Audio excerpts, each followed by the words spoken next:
Buenos días a todos y bienvenidos a la segunda edición del webinar sobre patentes y marca, lo esencial de un vistazo. Bueno, perdonar estas configuraciones en directo, que no estaba habilitada la sala de espera, no sé por qué vais accediendo todos directamente, pero bueno. Bueno, mi nombre es David Cabeza, soy responsable de comunicación en la Plataforma Tecnológica Española de Construcción, o como comúnmente lo conocéis, PETEC. Y bueno, antes de comenzar, me gustaría agradeceros a todos la asistencia al webinar, a la plataforma PETEC por hacer posible estos webinars y en este caso a la Oficina Española de Patentes y Marcas. Y recordaros que, bueno, si tenéis alguna pregunta durante la presentación, por hacerla más dinámica, podéis dejárnoslas en el chat, podéis escribirlas en el chat y al final se las realizaré. Bueno, en este caso tenemos dos ponentes que ahora os presentaré y, y se las realizaremos al final. Además, quiero recordaros que la sesión se va a grabar y que se realizará con la cámara y micrófono de todos los asistentes desactivados. Y en los próximos días desde PETEC os haremos llegar tanto por mail la presentación, que en este caso va a ser esta presentación, y la primera edición que nos pasó en León, que es un poco que se complementa la una a la otra, y el enlace del vídeo de YouTube, y también os pasaremos un recordatorio del anterior por si le queréis echar un vistazo. Así que bueno, sin más preámbulos, os presento a León Mena Carrión y a Guillermo Incenga, son de la Oficina Española de Patentes y Marcas. Así que nada, buenos días, os cedo la palabra y muchas gracias. Buenos días, David. ¿Qué hay? Bueno, en primer lugar me presento, yo soy León Mena, soy ingeniero de caminos y trabajo como examinador de patentes en el área de mecánica general y construcción. Y bueno, para mí siempre es un placer colaborar y hacer cosas por la Plataforma Tecnológica Española de la Construcción, porque es el sector al que pertenezco. Y lo primero de todo, presentaros a mi compañero Guillermo Incenga, que también viene del sector de la construcción, trabaja aquí conmigo en el mismo área que os he comentado de examinador de patentes, y él es el enlace dentro de la Oficina Española de Patentes y Marcas con vuestra plataforma. Entonces os lo quiero presentar para que lo conozcáis, le pongáis cara, se presente él mismo ahora también un poco y sepáis que para cualquier cosa que necesitéis de nosotros, él está a vuestra disposición. Gracias, León, y gracias, David. Nada, pues sin mucho más, simplemente, como dice León, presentarme para que me pongáis cara. Cualquier cuestión, duda o soporte que podáis necesitar en materia de propiedad industrial con relación a la Oficina de Patentes y Marcas, pues podéis recurrir a mí, os pondré los datos de contacto. Y bueno, en ese sentido, muy brevemente, porque luego la presentación la va a llevar León, le va a explicar con mucha más profundidad. Pero aparte de la faceta ya conocida de la oficina en relación a los títulos de propiedad industrial, a patentes, modelos de utilidad, marcas y diseños, a lo que es la concesión, la gestión, mantenimiento y todo lo que son licencias y demás con respecto a los títulos, la otra gran función de la oficina es en relación con la difusión en cursos como este, otros que estamos viendo con David para poder también ofrecer a la plataforma en la construcción. Y también en relación a la difusión, pues dar a conocer todo lo que es la literatura patente que existe en el mundo, y para eso existen talleres para enseñaros cómo se pueden realizar búsquedas muy efectivas en base de datos muy potentes que hay en todo el mundo, o otros sistemas como pueden ser las alertas tecnológicas, que va a explicar también León. Y bueno, como quiero deciros, simplemente que cualquier soporte que os pueda hacer falta en relación a todo este tema, pues me podéis contactar. Os pondré mi correo electrónico. Así que sin más, ya cedo la palabra a León y que ya os da la clase sobre lo esencial de un vistazo de propiedad industrial. Gracias, Guillermo. Pues bueno, empezamos con la presentación. Vamos a hablar de patentes y propiedad industrial, conceptos generales de un vistazo. En esta presentación vamos a hablar sobre todo de las patentes, de las invenciones y vamos a hablar menos de otros títulos de propiedad industrial. Porque en la charla anterior que dimos, vimos una serie de cuestiones que salieron en las dudas y que luego hablando también con gente del sector de la construcción, tanto gente que está aquí ahora en la oficina conmigo como gente de fuera, vimos ciertos temas que son de especial interés para el sector de la construcción y hemos quitado en esta presentación una parte de marcas y de diseños industriales para centrarnos en las patentes, que en principio es lo que más interesa en este sector, y en estas otras cuestiones, aunque daremos algunas pinceladas y tendréis para verlo con un poco más de profundidad también la otra presentación que os va a pasar David. Y luego, pues para cualquier duda, como os ha dicho Guillermo, aquí nos tenéis. Vemos un poco por encima el contenido que va a tener la charla y empezamos a hablar de primero los conceptos de propiedad industrial y propiedad intelectual. Es interesante verlos juntos porque son dos conceptos que tienen muchas cosas en común, que comparten cosas, pero que son diferentes y que protegen cosas diferentes. Y muchas veces tendemos a confundirlos. Entonces vamos a empezar por definir estos dos conceptos y por intentar diferenciarlos el uno del otro. ¿Qué es la propiedad industrial? ¿Qué es lo que nos encargamos aquí en la OEPM? Bueno, pues es un activo intangible. Todos los activos intangibles son aquello que sin tener una forma física, una realización física concreta, genera un valor económico. Son de muchos tipos y aquellos que caen dentro del paraguas de la propiedad industrial son los activos intangibles que están relacionados con la industria o con el comercio. Cualquier creación que viene del intelecto humano que no tiene una realidad física, sino que es algo intangible, algo inmaterial, y que está relacionado tanto con la industria o con el comercio. ¿Por qué diferenciamos entre propiedad industrial y propiedad intelectual? Pues bien, como veis aquí en esta diapositiva, en España, y como sucede también en la mayoría de los países de nuestro entorno, la mayoría de los países mediterráneos, también la mayoría de los países iberoamericanos, son dos patas que están muy diferenciadas. Por un lado tenemos la propiedad industrial, que aquí en España la gestionamos desde la OEPM. Somos un organismo autónomo integrado dentro del Ministerio de Industria y son, como os decía, todas aquellas creaciones, tanto técnicas como estéticas también, ahora lo veremos, que tienen fines industriales o comerciales y se protegen mediante distintos títulos de protección que veremos, patentes, modelos de utilidad, diseño industrial, marcas, y todo eso lo gestionamos aquí. Por otro lado está la propiedad intelectual, que es todo el mundo de los derechos de autor, protege creaciones de muy diversas cualidades, pero en general son creaciones, podemos decir, estéticas o artísticas, libros, creaciones artísticas, esculturas, películas, pinturas y también todo lo que sean programas de ordenador. Eso se gestiona desde el Ministerio de Cultura y en un futuro, yo creo que más o menos inminente, va a haber una oficina española de la propiedad intelectual que lo va a gestionar de manera más autónoma, como hacemos nosotros con la propiedad industrial. ¿Por qué es común que se confundan? Pues aparte de porque las dos ramas tratan sobre activos inmateriales, intangibles, porque en el mundo anglosajón y en general cuando nos movemos en un entorno internacional, el término intellectual property engloba los dos aspectos. O sea, todo lo que nosotros metemos en el paraguas de la propiedad industrial y en el de la propiedad intelectual, en el mundo anglosajón internacional lo meten en el término intellectual property. Y de hecho, los organismos internacionales que tratan este tipo de derechos, fundamentalmente la Organización Mundial de la Propiedad Intelectual, OMPI por sus siglas en español, WIPO por sus siglas en inglés, que pertenece a Naciones Unidas y está ubicado en Ginebra, genera todos los derechos que nosotros desde aquí gestionamos, por un lado desde industria en la OEPM y por otro lado desde cultura. Entonces, existe esa confusión cuando hablamos en inglés o cuando nos movemos fuera de España, pero es importante saber que aquí está totalmente separado y en muchos países en los que nos vamos a mover también.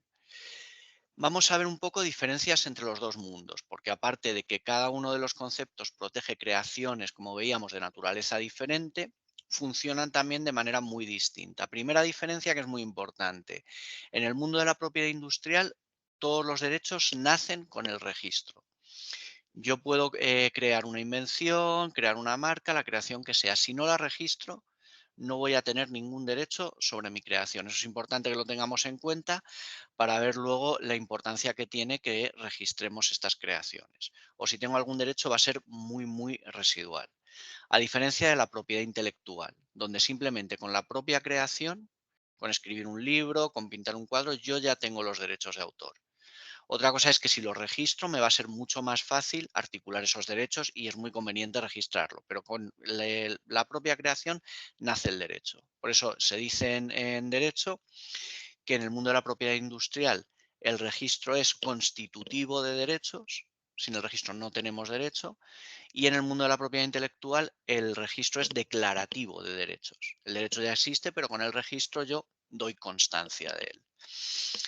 Otra diferencia importante es la duración. En el mundo de la propiedad industrial, cada título de los que vamos a ver, que gestionamos aquí en la BPM, tiene una duración diferente y todos tienen una duración concreta. La marca tiene la excepción de que yo la puedo renovar indefinidamente, pero tendré siempre que renovarla, aunque pueda tener una protección indefinida.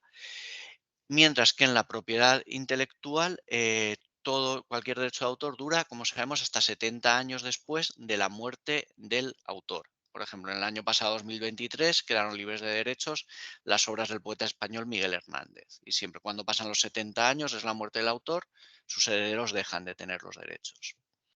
Y la última diferencia son las tasas de mantenimiento. Los derechos de propiedad industrial, además de necesitar registrarlos para tener derecho efectivo sobre ellos, luego tendré que pagar unas tasas de mantenimiento durante toda la vida de ese título. Mientras que en el mundo de la propiedad intelectual eso no es necesario.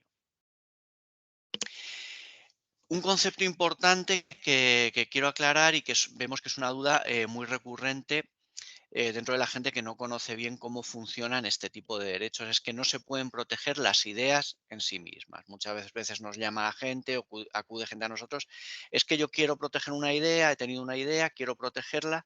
La idea en sí misma no se puede proteger en ningún ámbito de creación intelectual. Lo que podremos proteger cuando hablamos de invenciones, por ejemplo, es un desarrollo tecnológico concreto que solucione un problema técnico concreto. Y esto, siguiendo con la analogía con la propiedad intelectual, funciona igual, por ejemplo, en la literatura. Si yo tengo una idea maravillosa para escribir una novela, que es que dos personas se conocen y se enamoran, luego la cosa se les complica y al final termina muy mal, esa idea en sí misma no la voy a poder registrar y no va a poder constituir ningún tipo de derechos. Con ese mismo argumento tenemos ahí 3 novelas fantásticas de la literatura universal y seguro que a todos nosotros se nos ocurre alguna más, y canciones y películas que tienen esa misma idea de base y ninguna de ellas supone un plagio de las otras. Esa idea en sí misma no constituye ningún derecho. Pues el mismo concepto opera cuando tratamos de invenciones que vamos a proteger mediante una patente. Si yo tengo una idea, por ejemplo, que es dirigir un vehículo mediante control remoto, no voy a poder protegerla, ni esta ni ninguna otra que tenga. Podré proteger el desarrollo concreto de esa idea siempre que solucione un problema técnico existente en ese sector de la técnica.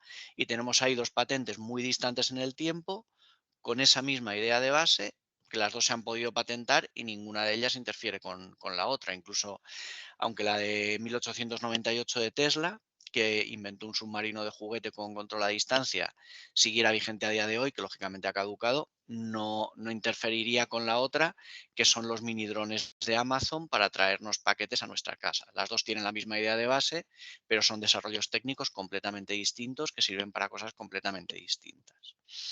Entonces, una vez visto esto, vamos a hablar de la importancia de la propiedad industrial, porque es importante que yo registre mis títulos de propiedad industrial.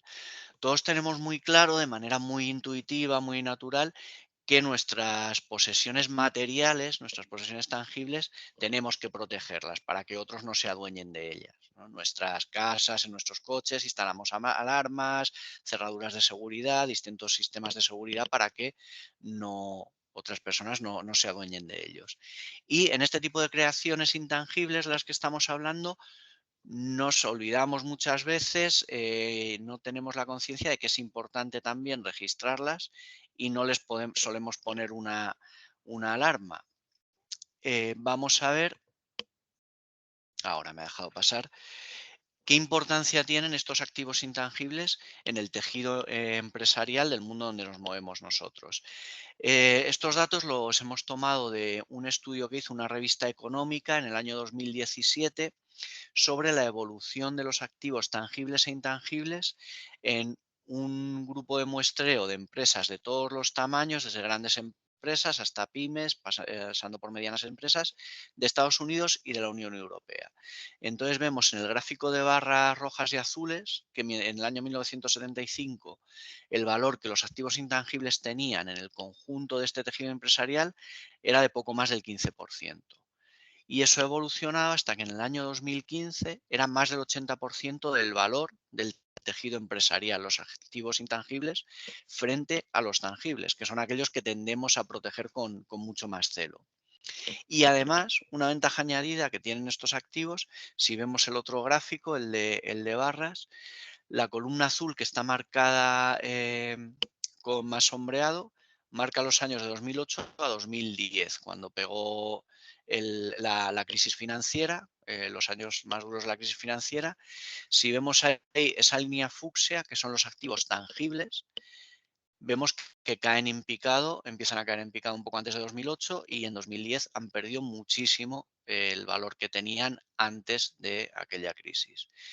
En cambio, la línea azul marino que nos muestra la evolución del valor de los activos intangibles, vemos que cae un poquito, pero cae mucho menos y luego enseguida se recupera y a lo largo de estos 2 años prácticamente su valor no ha variado. Entonces, los activos intangibles que muchas veces tendemos a no protegerlos, por un lado, son la mayor porcentaje del capital, del valor que tienen ahora mismo las empresas occidentales y por otro lado, frente a situaciones complicadas, se devalúan mucho menos que los tangibles.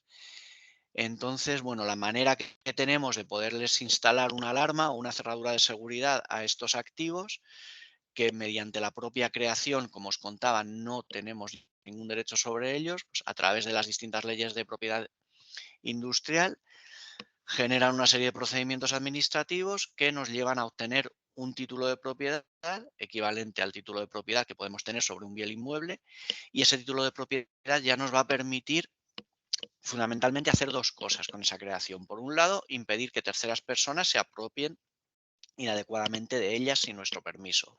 Y por otro lado, nos va a permitir comerciar y transferir con estas creaciones y nos va a permitir monetizarlas y dinamizar el uso que podemos hacer de ellas. Distintas modalidades. Como os decía, nos vamos a centrar en las invenciones, en la patente y luego veremos también el modelo de utilidad, que son los títulos que protegen las invenciones. Pero para tener por lo menos una pincelada y una imagen de conjunto de las distintas modalidades que hay, os he puesto aquí un ejemplo de un producto que sale al mercado con diferentes modalidades, diferentes creaciones protegidas por la propiedad industrial, que es esta olla express de la marca Fagor. Por un lado, vemos que esta olla express tiene una tecnología innovadora y no obvia que se ha protegido mediante una patente, que es el sistema de cierre y la válvula para soltar el vapor en esta olla de presión. Se han conseguido diferenciar de lo que ya había, obtener ventajas técnicas de lo que ya había, entonces han podido patentar esta válvula que tienen en la olla. Por otro lado, para sacar la olla al mercado y darle un aspecto que sea atractivo para el consumidor, el diseño que le han dado, todos aquellos aspectos estéticos que tiene el producto para llamar la atención del consumidor, que no están relacionados con la técnica, que no tienen nada que ver con esta tecnología que ellos han patentado con respecto al cierre y la válvula, eso está protegido por diseño industrial. Entonces, por lo menos que nos quedemos con la idea de que el diseño industrial lo que protege es la forma o la apariencia estética de un objeto que no tiene que ver con la técnica y que nosotros le damos para hacerlo más atractivo al consumidor. Y luego, por otro lado, está la marca. Ellos esta olla la lanzan al mercado con su marca hiperconocida Fagor, que todos conocemos, que la tienen también en las lavadoras, las neveras, en todo lo que sacan. Y además, para esta olla en concreto, han creado una nueva marca que es Innova, y esta olla sale al mercado con la marca Fagor de la empresa madre y con su propia marca Innova. Esto es muy común en los coches también, por ejemplo, pues tenemos la marca SEAT y luego cada modelo que sacan, pues sacan una marca nueva, el Toledo, el Ibiza, el Marbella. Pues entonces, para tener un poco la visión de conjunto, tenemos aquí esta olla express que sale al mercado, por un lado, con una patente que protege la tecnología, con un diseño industrial que protege la apariencia del producto y con dos marcas. Una de ellas protege la casa, la empresa original, y otra la propia olla express. Pasamos, después de ver esta visión de conjunto de todos los derechos que hay, a hablar de aquellos títulos que lo que hacen es proteger invenciones, proteger creaciones tecnológicas.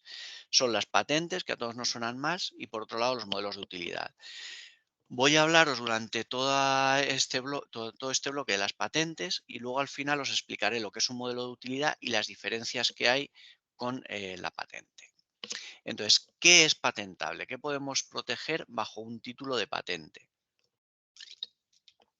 Pues vemos, podemos proteger por un lado objetos, aparatos, máquinas, herramientas productos terminados que salen al mercado, procedimientos también, y las menos comunes, pero que también se pueden patentar, usos. Cosas que ya son conocidas, pero nosotros descubrimos un uso que no era evidente y que tiene un efecto técnico sorprendente que no se conocía, se pueden patentar. Esto, sobre todo, se utiliza en el sector farmacéutico. Fuera del sector farmacéutico es poco útil, pero existe también. En otros sectores, sobre todo, patentaremos productos, máquinas, aparatos o procedimientos. Se patenta aquello que conocemos comúnmente como un invento o una invención, que es una solución técnica a un problema técnico concreto, lo que veíamos, un desarrollo técnico concreto. Para tener un poco más claro qué es una invención, la ley nos da un par de listados de cosas que no son patentables, para que tengamos un poco más claro qué es aquello que sí podemos patentar. Por un lado, hay una serie de creaciones intelectuales que dan lugar a activos intangibles que no tienen un carácter técnico. Y entonces, al no tener un carácter técnico, no se consideran invenciones y, por lo tanto, no las vamos a poder patentar. Son todo lo que son descubrimientos, teorías científicas, fórmulas matemáticas. Eso no se puede proteger bajo patente. Si quiero tener alguna protección, tendré que escribir un libro y tener derechos de autor sobre ese libro. Creaciones tecnológicas que surjan a raíz de descubrimientos o teorías científicas, sí las podré patentar, pero la propia teoría científica o el descubrimiento no. Ejemplo típico, la teoría de la relatividad no se puede patentar. Usos que le podamos dar, como por ejemplo la bomba atómica o formas de sacar energía a partir de ella, se pueden patentar. No tienen carácter técnico tampoco las obras artísticas, las reglas de los juegos, formas de presentar información como tipo diagramas de Gantt, de PERT. Este tipo de creaciones tampoco tienen carácter tecnológico, ni los programas de ordenador en sí mismo. El programa de ordenador puro y duro, lo que es el código, se protege, como os decía, mediante derechos de autor y únicamente podrá tener protección si forma parte de lo que llamamos una invención implementada por ordenador. Es decir, una creación tecnológica que dentro de ella, como una pieza más, digamos, lleve un programa de ordenador. El programa en sí mismo no se considera una creación de carácter técnico. Y luego la ley nos da además una serie de creaciones que sí se consideran invenciones, sí tienen carácter técnico, pero que quedan excluidas de la patentabilidad generalmente por motivos éticos y morales, como pueden ser pues, procedimientos de clonación o modificación genética, uso de embriones humanos con fines industriales. Este tipo de creaciones, aunque sean técnicas, por motivos éticos, pues es evidente que no las vamos a poder patentar. ¿Qué requisitos, una vez que más o menos sabemos lo que es una invención, qué tipo de creaciones podemos patentar, qué requisitos vamos a estudiar aquí en la Oficina Española de Patentes y Marcas a la hora de ver si se concede o no se concede una patente sobre una invención concreta que nos presentan? Pues evaluamos 3 requisitos relativos a esta invención.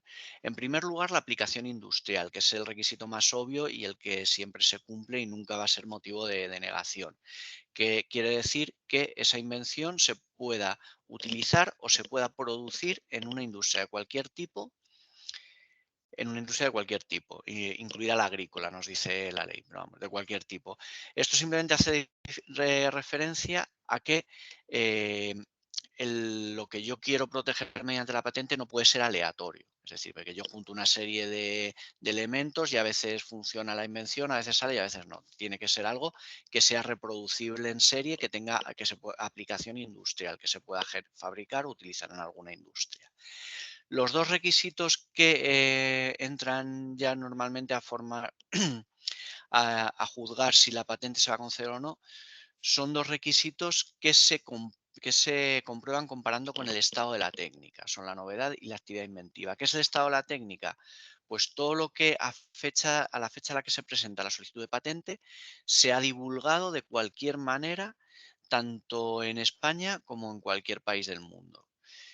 Todo lo que cuando yo presento mi solicitud está de alguna manera encima de la mesa. Se ha divulgado de cualquier forma, por documentos de patente, por páginas web, por artículos, está puesto a disposición del público de cualquier forma.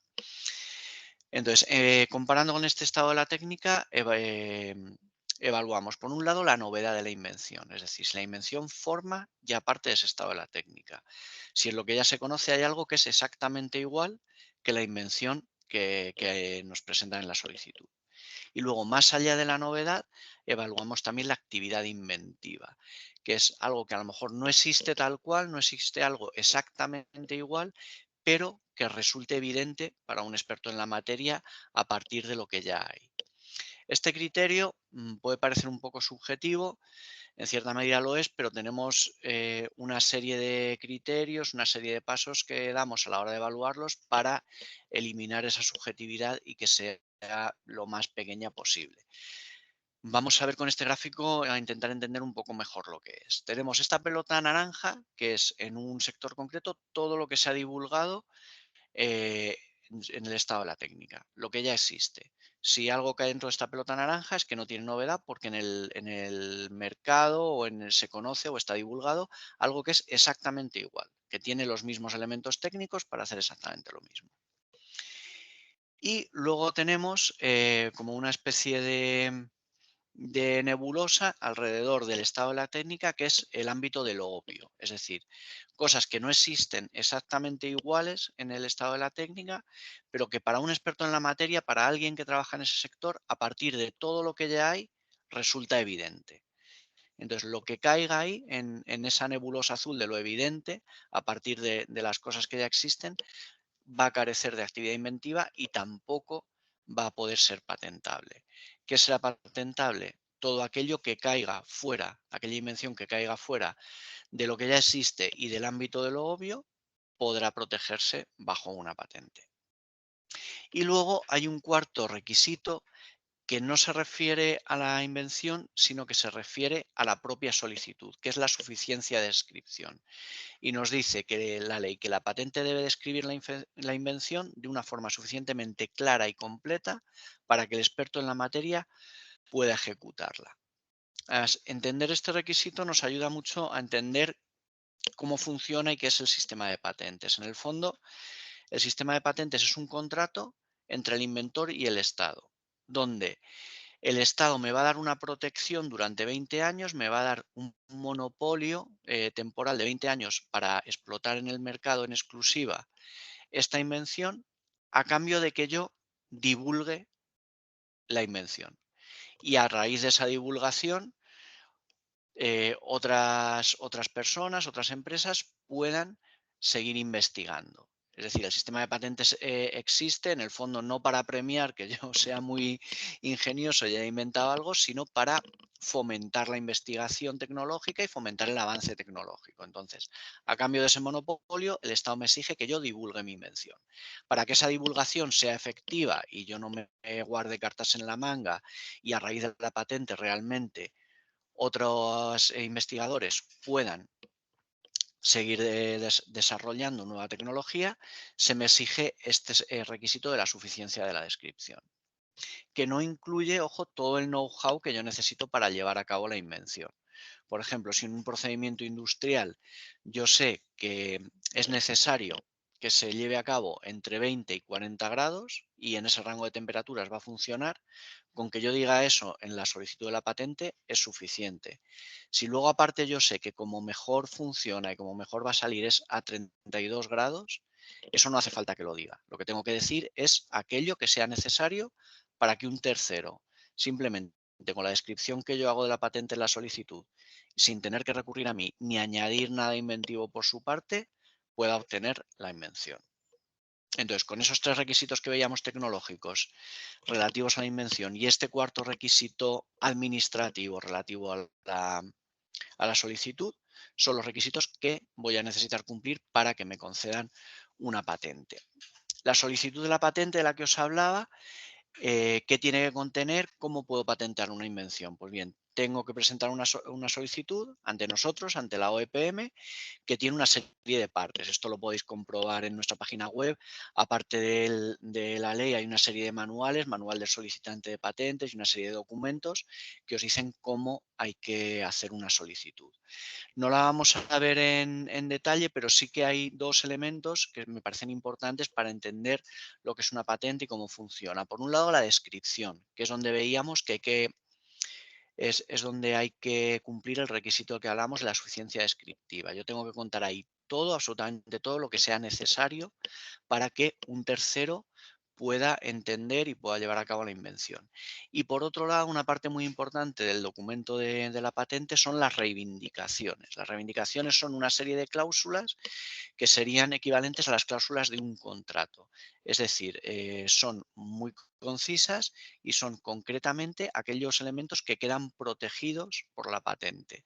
Entonces, es importante redactarlas bien, que sean muy precisas, porque van a definir lo que a mí me va a dar la protección realmente, van a delimitar el monopolio que me va a dar mi patente una vez que esté concedida. Por otro lado, vamos a ver aquí el procedimiento, no nos vamos a meter a verlo en detalle, no nos vamos a poner a hablar de derecho administrativo. Cuando yo solicito una patente, saber que se sigue un procedimiento administrativo como cualquier otro, y hay dos momentos de ese procedimiento que son importantes para que entendamos cómo funciona el sistema de patentes. En primer lugar, es la admisión a trámite. Cuando yo presento una solicitud a la OEPM y si todo está formalmente bien, la OEPM la admite a trámite y, importantísimo esto, me da una fecha de presentación.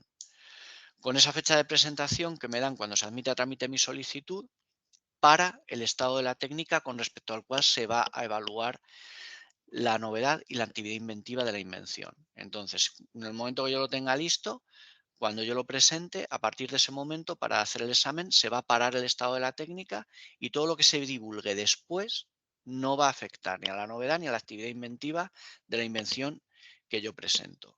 Esto es muy importante porque además marca el momento a partir del cual yo, el investigador o inventor que está desarrollando esto, puedo empezar a divulgar. No necesito esperar a que se me conceda la patente. Desde el momento que tengo una fecha de presentación, puedo divulgar sin que esto me vaya a causar un perjuicio. Y luego, otro momento importante es la publicación de la solicitud, que se realiza a los 18 meses de que me dan fecha de presentación. ¿Por qué es importante esto? Porque desde este momento el contenido de la solicitud, la invención que yo presento, queda divulgado. Y entonces pasa a formar parte del estado de la técnica y pasa a afectar a otras solicitudes de terceras personas. Hasta ese momento no se ha publicado y todavía no forma parte del estado de la técnica.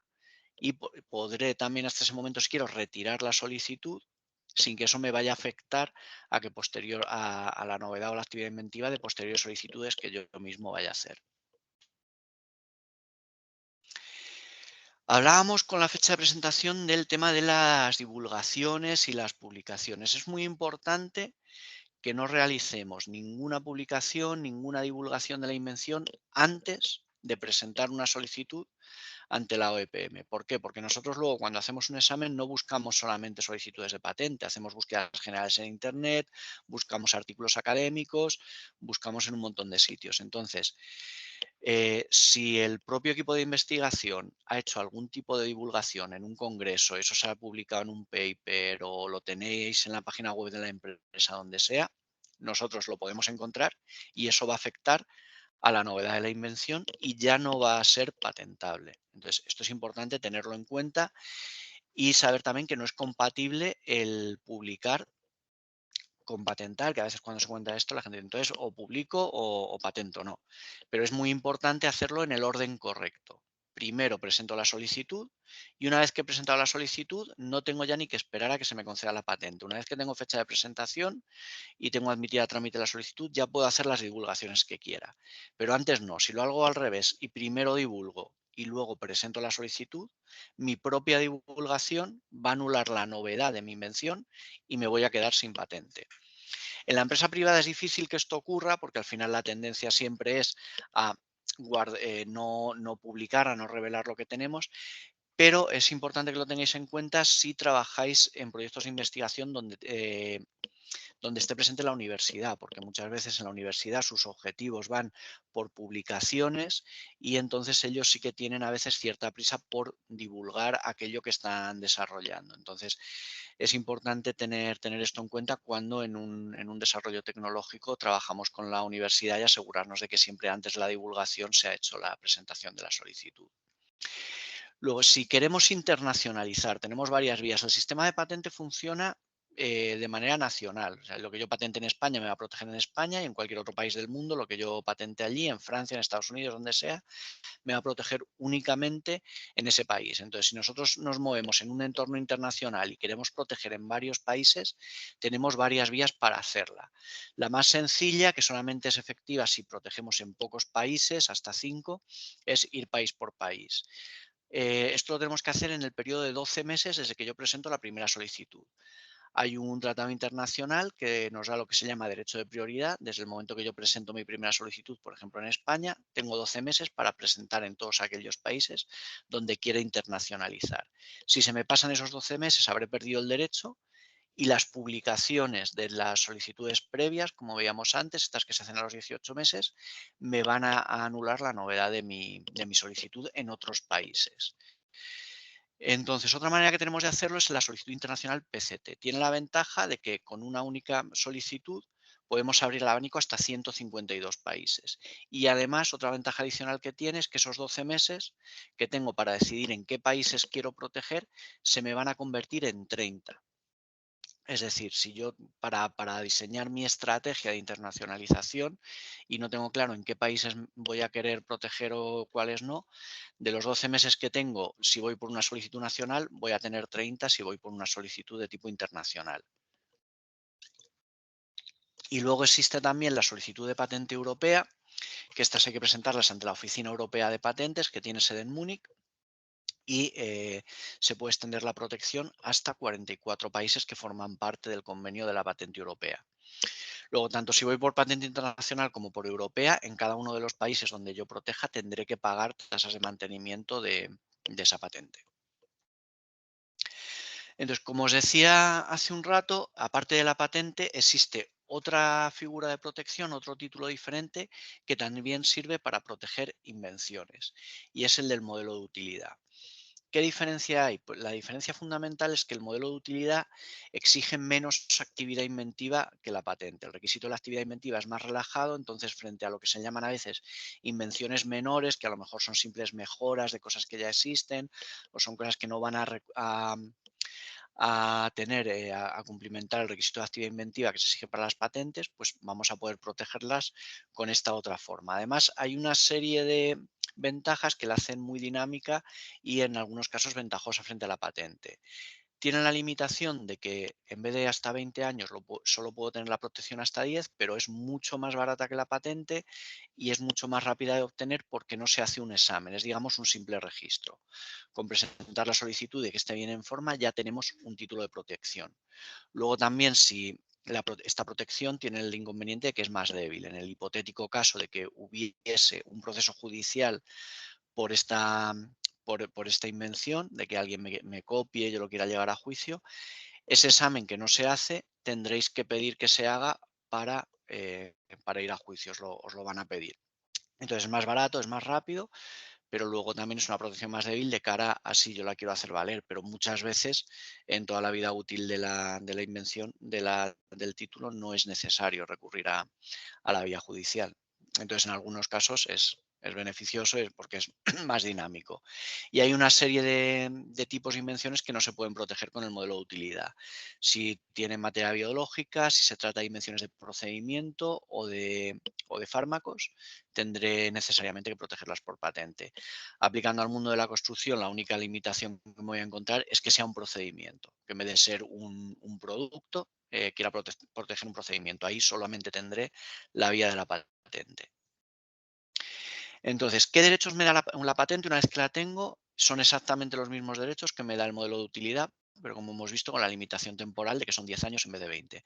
Pues yo puedo impedir a cualquier tercero que sin mi consentimiento utilice esa tecnología. Es decir, me da una especie de monopolio durante 20 años. ¿Y qué es lo que entiende la ley por explotación? Pues tanto la fabricación como la venta, como introducir en el comercio, cualquier tipo de uso con fines comerciales y el importar esos productos para cualquiera de estos fines. Si yo no tengo protección en otro país del mundo, no voy a poder impedir que allí lo fabriquen, pero sí voy a impedir que lo puedan importar a España con cualquier tipo de fin comercial. Por lo tanto, en el país donde yo lo protejo siempre voy a tener protección total, aunque en otros sitios no la tenga. Y hay una serie de límites a este derecho. ¿Qué es lo que queda fuera del derecho de la patente? Pues todos aquellos actos que se hagan con fines no comerciales, que yo haga en privado sin ningún ánimo comercial, va a quedar excluido, y sobre todo los actos con fines experimentales, que es en lo que se basa también el sistema de patentes. Mientras que un tercero no le saque ningún rendimiento económico, va a poder experimentar e investigar con el fruto de mi invención que esté protegido bajo patente.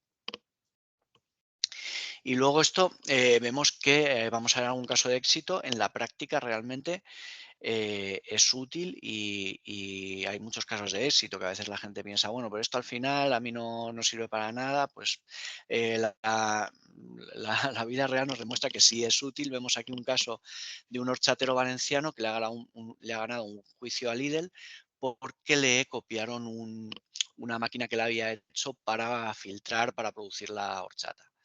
Entonces, y a veces también se dice que esto solamente sirve para las grandes empresas, que a los pequeños no les da ninguna ventaja. Bueno, pues aquí vemos un caso donde alguien modesto, gracias a que tenía patentada su tecnología, ha podido parar a un gigante como Lidl de que le copie esta tecnología que es fruto de su invención.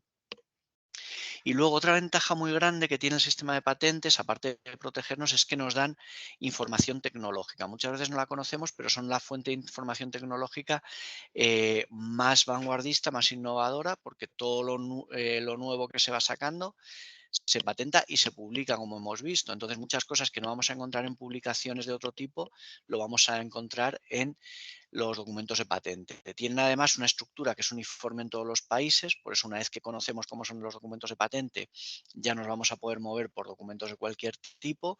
Podemos encontrar una misma tecnología en distintos idiomas, y la tenemos en Internet muy accesible a través de bases de datos, algunas de ellas de pago, pero muchas de ellas, y muy potentes, son gratuitas. Aquí os dejo los ejemplos de algunas de ellas donde podéis realizar búsquedas de patentes.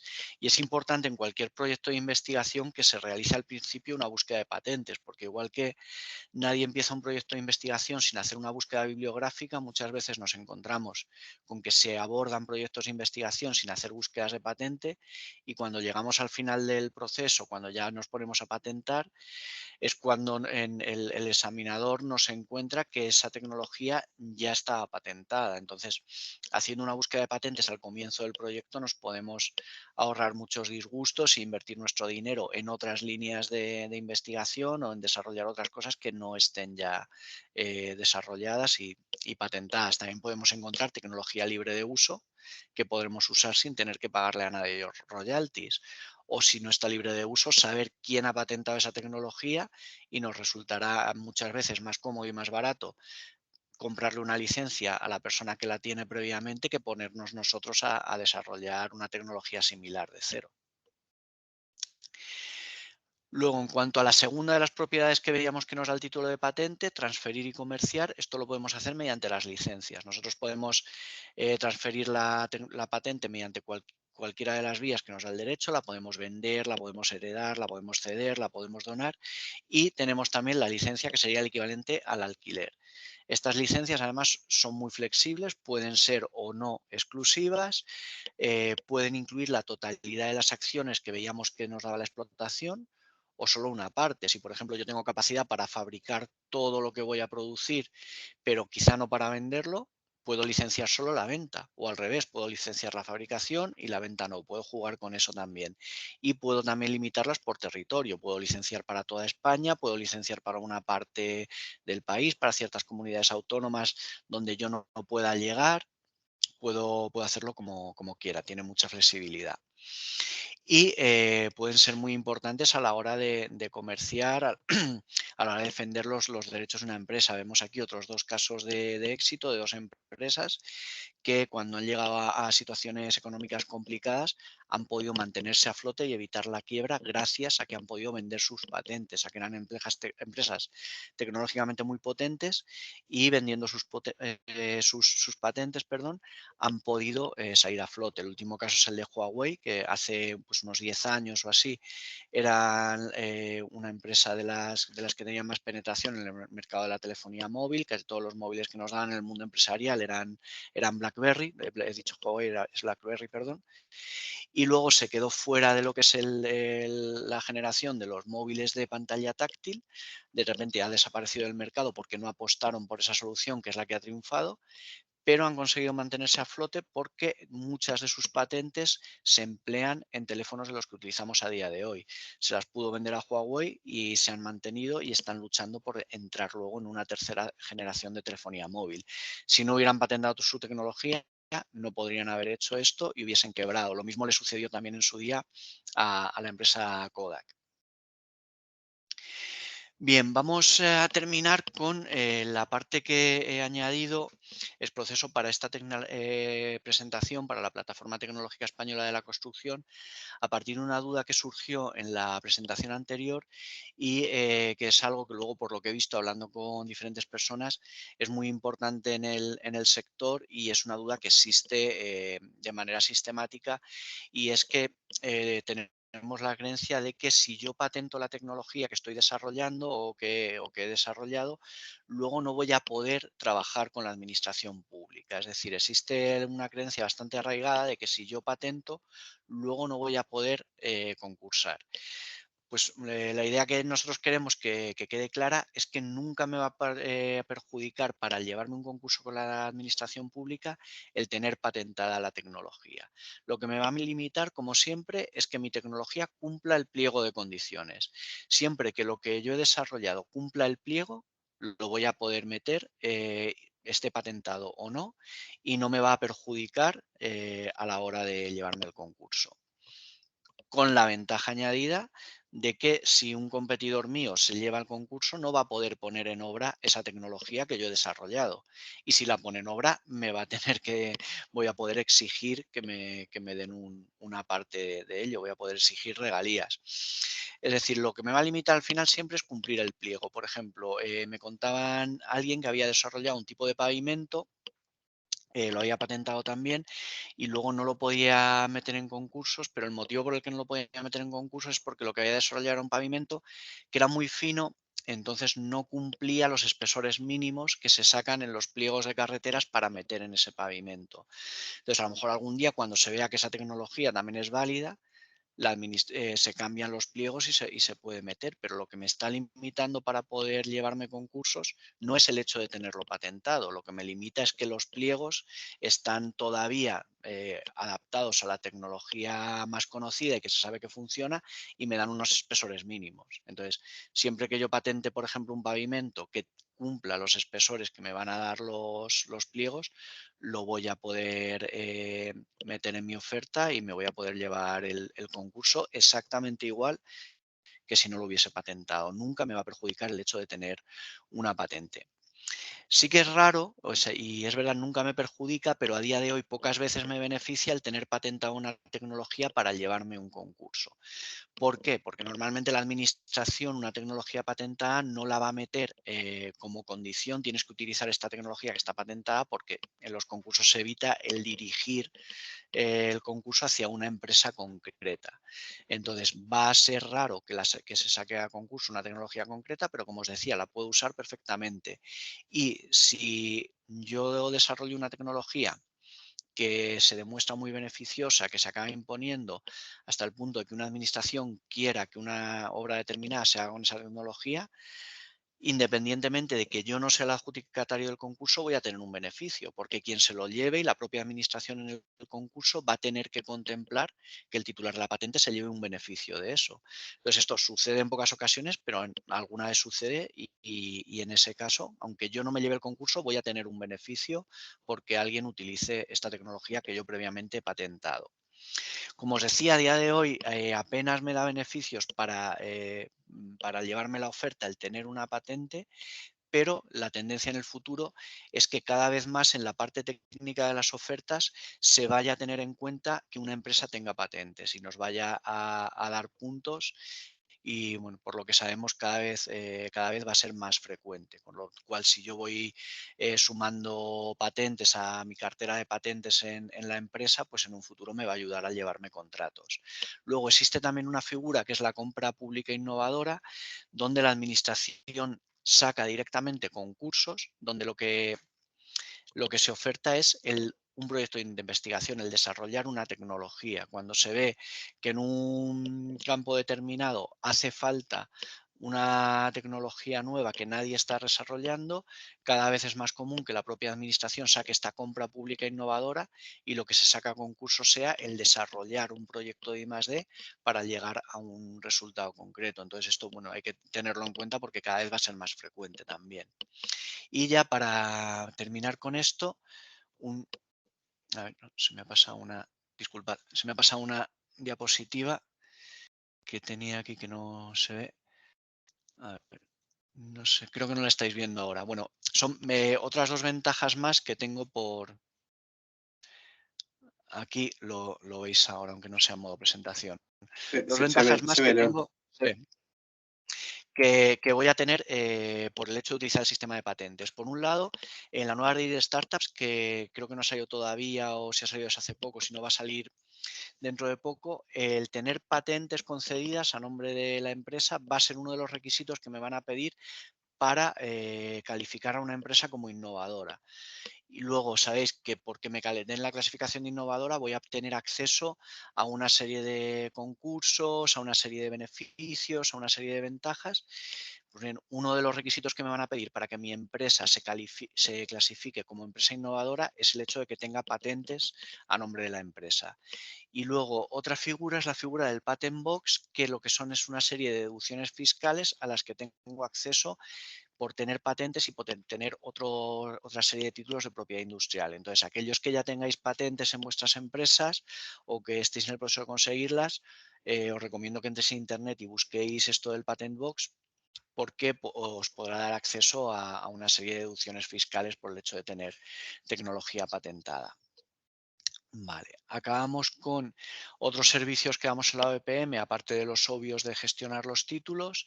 Tenemos lo que son los boletines de vigilancia tecnológica, que tú te suscribes y cada 3 meses se te mandan las patentes más relevantes que se han desarrollado en ese sector. Aquí os pongo 3 ejemplos que pueden ser interesantes para vosotros, pero hay más que podéis ver en nuestra página web. Y luego las alertas tecnológicas. Que también hay más campos y diariamente te mandan, si te suscribes, una alerta con las patentes que se están publicando en todo el mundo en ese sector. Luego, si queréis, hablábamos antes de las búsquedas de patentes, si queréis que nosotros desde la OEPM hagamos por vosotros una búsqueda de patentes, tenemos un servicio que cuesta 440 € más IVA, que son los informes tecnológicos de patentes, en el que un examinador de patentes te hace una búsqueda exhaustiva de las patentes que hay en ese sector o sobre una solución técnica concreta y os damos un informe con las más relevantes y un listado con todas las que hemos encontrado. Y por último, para preguntar dudas que podáis tener sobre la patentabilidad o sobre el sistema de patentes, tenemos un servicio que es el examinador de guardia de patentes que ofrecemos los examinadores de manera rotatoria, donde podéis consultar dudas de 9 de la mañana a 2:30 de la tarde, tanto de manera presencial como por teléfono como por correo electrónico. Aquí en la presentación, para finalizar, tenéis un cuadro resumen con la información de cuánto cuesta, cuántos años de protección me da y qué requisitos me exigen en cada una de las modalidades de propiedad industrial. Y para terminar ya, pues daros las gracias y dejamos, nos hemos comido un poco el tiempo porque hemos empezado un pelín más tarde por los problemas técnicos, pero dejamos 5 o 10 minutos si a David le parece bien para que podáis preguntar dudas que tengáis sobre lo que hemos hablado, sobre cualquier otra cosa sobre la propiedad industrial y estamos aquí Guillermo y yo para contestaros. Muy bien, muchas gracias, León. Sí, mira, bueno, aprovechamos para abrir la ronda de preguntas, que ya nos han dejado algunas en el chat, y comenzamos con una de Antonio Ángel, que nos pregunta ¿cómo se hace la valoración de un activo intangible? La valoración económica. Bueno, si estás, Antonio, nos puedes especificar porque realmente no ha escrito. Entiendo que sí. Yo entiendo ahí, Yo creo León, que hay si me permites, Sí. yo diría que 3 métodos principales, ¿no? El vía costes. Ajá. Vía costes puede ser, si tú eres el que tiene la invención, el que has desarrollado la invención, habría que calcular básicamente los costes de personal, todos los costes que has incurrido de instalaciones, ensayos, etcétera, ¿no? Más los gastos generales de tu empresa o de la organización a la que pertenezcas. Y la otra es los costes que podría incurrir el comprador en caso de que él quisiera desarrollar dicha tecnología, que es una estimación a lo que tiene que sumar el riesgo, ¿no? Porque al final, bueno, hay cierta incertidumbre en cuánto tiempo puedes conseguir desarrollarla, ¿no? Quizás otro sería el método comparativo, que es método de mercado, que aquí tendrías que comparar cuáles han sido otras, vamos a hablar o de licencias o de compraventas, las dos. Hay que buscar bien porque no es una información que esté siempre disponible. Hay algunas bases de datos que lo permiten conocer. También existe en las propias webs de algunas empresas, ¿no? Las que son, digamos, que están obligadas a publicar sus cuentas, esa información disponible. Y yo creo que la tercera, no sé Leo, si opinas que hay otra, la tercera es la vía de los ingresos. Entonces, si compro esta tecnología, voy a poder incrementar mis ingresos como corresponda, ¿no? Ahora que voy a explotar y que voy a tener una posición de cierta ventaja en el mercado y, bueno, pues también va asociado a otros riesgos de que pueda incurrir otra tecnología en el mercado posteriormente que pueda anular la tuya. No sé, yo creo que son esos 3 principales los... Hablando de invenciones, ahora, si entramos en marcas creo que es más complicado, ¿no? Pero hablando de invenciones yo creo que serían esos 3. Vale. Dicen que si conocéis algún caso, bueno, conocéis o podéis compartir algún caso de éxito de patentes de una empresa de construcción y que hayan litigado por una patente. En caso de empresas constructoras que hayan litigado por alguna patente. Yo recuerdo el otro día hablando con una compañera de esto porque tuvo que ir a un juicio, ¿no? Como perito, en este caso era testigo como examinadora de patentes, ¿no? Y fue una empresa que tenía una patente de una pieza cerámica, no recuerdo si era un ladrillo o era una pieza de una facha ventilada, no sé exactamente, que tuvo que hacer valer su patente inicial contra la segunda empresa que la quería explotar. En este caso, la segunda empresa tenía un modelo de utilidad que no tenía el examen previo que mencionaba antes León, por lo tanto era más débil, ¿no? Y finalmente en juicio, bueno, pues hizo prevalecer su derecho sobre dicha invención y pudo lógicamente comercializarla, ¿no? Yo conozco también un caso de una empresa constructora que estaba construyendo un parque de energía solar y tuvieron que ir a un litigio porque la tecnología que estaban instalando alguien la tenía patentada y les exigió una parte de la participación y tuvieron ahí un litigio. Muy bien. Otra pregunta nos dicen si la administración hace un pliego basado en una patente, solo se podría presentar la empresa titular de la patente y sería una especie de adjudicación directa. ¿Eso se puede hacer? No, eso, como os decía, es muy raro que suceda, pero en los casos en los que suceda, porque a lo mejor surja una tecnología puntera en algo y la administración vea que se necesita poner eso, el concurso estaría abierto a cualquier empresa. Lo que la administración tiene que prever en ese caso es qué porcentaje o cómo se va a remunerar a quien lo tiene patentado.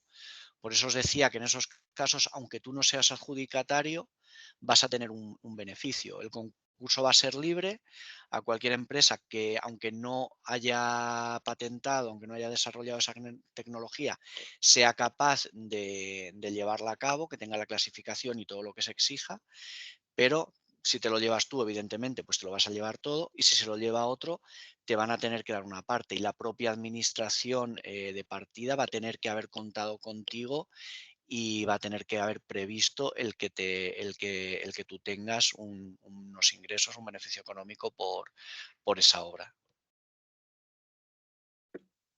Miquel tiene la duda de si quedas protegido desde el momento en el que se admite a trámite la presentación de la patente o cuando se publica la solicitud.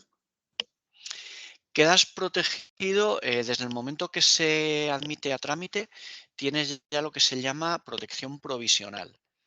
de manera que en el periodo desde que se admite a trámite hasta que finalmente se te concede la patente, tienes un periodo que es de protección provisional en el cual si finalmente se te concede la patente, cualquiera que en ese periodo haya utilizado tu tecnología te va a tener que indemnizar.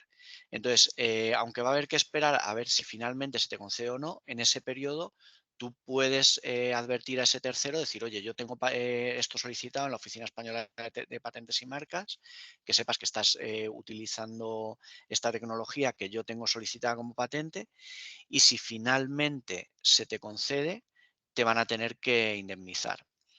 Existen distintas fases, o sea, desde el momento que se publica, ni siquiera vas a tener que avisar a la persona para luego demandar y que te tenga que indemnizar cuando finalmente se te concede la patente, aunque se recomienda que se haga. O sea, aunque tu solicitud esté ya publicada, si hay un tercero que tú sabes que está utilizando tu tecnología, es mejor que tú adviertas. Y desde el momento que pides la solicitud hasta que se publica, ahí solo vas a tener protección si adviertes, si haces una comunicación formal. Desde que se publica no es necesaria esa comunicación formal, pero sí es conveniente. Bueno, de momento no tenemos más dudas. Sí, mira, perdona. Bueno, la leo del tirón. Si sobre una invención patentada, máquina X, yo desarrollo algo novedoso, por ejemplo, otro eje de movimiento de esa máquina X, a modo de añadido, pero que no cambie el uso original de esa invención, ¿puedo llegar a patentarlo? Si no cambia el uso original, siempre que haya una ventaja apreciable, a lo mejor pues que consigues un ahorro importante de costes o de energía, o que consigues que lo que hace esa máquina lo haga mejor, si hay una mejora apreciable y lo que tú introduces es nuevo y es inventivo, vas a poder conseguir una patente. Si la máquina previa, quien la desarrolló, la tiene patentada y esa patente está todavía en vigor, vas a tener lo que se llama en el mundo de la propia industria una patente dependiente. Es decir, tú vas a tener una patente sobre esa mejora, pero siempre que la quieras explotar, vas a tener que ponerte de acuerdo con quien tiene la patente de la máquina previa, porque tu patente no funciona sin lo anterior. Y entonces, al ser un desarrollo, una mejora de esa máquina, si ya han pasado los 20 años y la patente ha caducado, lo vas a poder explotar en solitario. Pero si la patente está en vigor, vas a tener que ponerte de acuerdo con la persona que tiene la patente de base para poder explotarlo. Pero si es novedoso y es inventivo, lo podrás patentar perfectamente. En línea con lo que dice León, además, en el caso de que el titular de la patente inicial no quisiera llegar a un acuerdo, la ley contempla, bueno, cómo se actúa en estos casos, de qué manera se pueden llegar a establecer patentes, digamos, obligatorias. En los dos sentidos, en este caso, del que ha hecho la dependiente hacia el primero y al revés. La ley contempla los pasos. Para no hacer un uso abusivo de las patentes, sí. Exacto. Y mientras no está publicada la solicitud de la patente ni aparece en el estado, o sea, en el estado de la técnica, ¿cómo otros pueden saber que hay una patente solicitada y que no están o que están cometiendo una infracción? Tienes que avisarles, tienes que hacer una comunicación formal vía burofax o de alguna manera que quede registrado que tú has avisado a esa empresa o a esa persona y le has advertido de que está haciendo uso de una tecnología que tú tienes en trámites de patentar. Una vez que se ha publicado no es necesario, la ley no lo exige, pero como decía antes, sigue siendo igualmente conveniente. Antes de la publicación, la única manera de que tengas protección es hacer esa comunicación. En todo caso, es una protección provisional, porque Provisional, lógicamente no claro. se sabe todavía el devenir de la solicitud. Puede ser que el devenir sea la concesión, que finalmente la concedan, o que no se conceda, ¿no? Que se deniega. Por lo tanto, es provisional. Sí. Pues no sé si tenéis alguna pregunta más. De todas maneras, como os iba a comentar antes, tenéis los datos de tanto de León, y Guillermo os ha dejado en el chat, en el primer comentario, también su correo para si queréis poneros en contacto directo con él, o también os invito a hacerlos a través de PTX. Si tenéis alguna duda, os ponemos en contacto con ellos. Y bueno, pues nada más, agradeceros muchísimo, Guillermo, León, como siempre, vuestro tiempo, a la oficina y a PETEC, ¿no? Por darnos la posibilidad de realizar estos webinars que son siempre interesantes y que surgen siempre muchas dudas. Y nada, comentaros, bueno, por supuesto también a todos los asistentes y los que se han marchado ya, que os enviaremos tanto la información de la presentación, esta primera como la primera edición, que son un poco complementarias. Y pues nada, si queréis cerrar con alguna palabra, pues muchas gracias a los dos. No, simplemente daros las gracias a vosotros desde PETEC y a ti personalmente, David, por hacer esta charla posible y darnos la oportunidad de dirigirnos a vosotros y de difundir lo que hacemos, y a todos los asistentes por mostrar interés en estos temas. Nada, gracias igualmente a ambos. Y lo que os decía al principio, estamos viendo con David qué otras jornadas de este estilo, qué otros seminarios podemos hacer para complementar esta divulgación, ¿no? Va a hacer quizás unas más específicas de ciertas áreas. Ya os iremos comentando. Nada, encantado. Eso es. Gracias, Guillermo, por la coletilla de eso que tenemos ahí pendiente, que seguro que va a ser de gran interés y de acercar muchos temas al sector. Que paséis muy buen día. Muchísimas gracias a todos. Igualmente, gracias. Gracias, Un hasta luego. abrazo. Chao, chao.